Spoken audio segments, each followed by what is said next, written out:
திருப்பத்தூர்ல மாவட்ட செயலாளர் வந்து ஏபி ஜிபி இதெல்லாம் போடுறதுக்காக ஒவ்வொரு போஸ்டிங்க்கும் பல லட்சம் ரூபாய் பணம் வாங்கியிருக்கதா சொல்றாங்க சார் குற்றச்சாட்டு. அது யார்? அதே போல மந்திரி அதான் உங்க பேரை சொல்லிதான் எங்க பேர் பொறுப்பு அமைச்சர் ஆமா உங்க பேரை சொல்லிதான் பணம் வாங்கியிருக்கிறதா சொல்றாங்க சார். நேற்று வந்து பட்டியல யார் சொல்றாங்க சார்? இன்னைக்கு வந்து பெரும்பாலான அது யார் சொல்றாங்கன்னு சொல்லுங்க. நான் காவல்துறை கிட்ட புகார் கொடுக்குறேன், எஃப்ஐஆர் போட்டு உள்ள போடுறேன். அந்த மாதிரி தவறான தகவல் எல்லாம் பரப்புனா வந்து சட்டப்படி நடவடிக்கை எடுக்கப்படும்.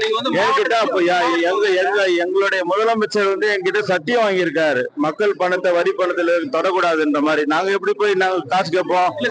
அதுவும் மாவட்டத்தில் சொல்றதை நீங்க வந்து போடுறீங்களா? அதனால மாவட்ட செயலர் என்ன சொல்றாரோ அது வந்து நீ கேக்குற கேள்வி வந்துட்டு ஏதோ ஆதார் வந்து சார், நான் வந்து மக்கள் பணிக்காக தான் பொறுப்பாளரா போட்டிருக்காங்க. அரசு சார்ந்த விஷயங்களை கண்காணிக்க தான் பொறுப்பாளரா போட்டிருக்காங்க.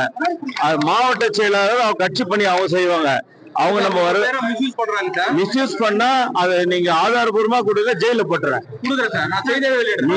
ஆதாரபூர்வமா என் பேர் வனத்துறை அமைச்சர் பேர் சொல்லி யாராவது பணம் கேட்டாங்கன்னா நீங்க நிச்சயமா ஆதாரபூர்வமா கொடுங்க.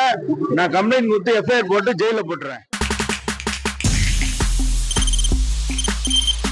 தவிர்க்க முடியாத தம்ப்நெயில்ஸ், கலக்கலான கண்டென்ட்ஸ், சினிமாவும் சீரியஸ் பிரச்சனைகளும், பல வருடங்கள் இடைவெளிக்கு பிறகு இந்த படத்துல ஒரு கலகலப்பும் கைகலப்பும், போயிட்டே தான் இருக்காரே தவிர பிரேக்கே இல்லாமல் பிரேக்கிங் நியூஸ் சொல்லும் தந்தி டிவி ஆப். இன்ஸ்டா தலைமுறை வரை இறங்கி அடிக்கும் தந்தி டிவியின் டிஜிட்டல் எக்ஸ்க்ளூசிவ். அது தண்ணிக்குள்ள போகும்போது ஹேங் ஆயிடுச்சு. உங்களுக்கு விஜய் சார் எந்த அளவுக்கு ரொம்ப பிடிக்கும்? Of course, Malayalis are huge Vijay sir fans. ரெண்டு பேருமே ரொம்ப பிடிக்கும் எனக்கு. தந்தி டிவி ஆப்பை இலவசமா டவுன்லோட் செய்யுங்க, ஃபாலோ பண்ணுங்க, சப்ஸ்கிரைப் பண்ணுங்க, என்ஜாய் பண்ணுங்க.